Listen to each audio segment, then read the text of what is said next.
அரசன் இல்லாமல் ஆலயமே உருவாகல தமிழகத்துல இல்லையா? அப்போ அரசன் ஆன்மீகத்தை வளர்த்துருக்கான். ஆன்மீகம் இல்லாமல் அரசனும் இல்லை. தமிழ்நாட்டினுடைய வரலாறு அது.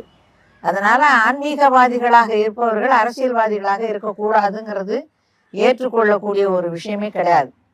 ஆனால் எதுவாக இருந்தாலும் ஆராய்ச்சியும் அறிவும் வேணும். அது ரெண்டும் இல்லாதவர்கள் திருநீறு பூசியதாலேயோ ருத்ராட்சம் அணிந்து விட்டதுனாலேயோ ஞானிகளாகிவிட முடியாது. அவருடைய பேச்சுவார்த்தைகள் எல்லாம் பார்த்தீங்கன்னா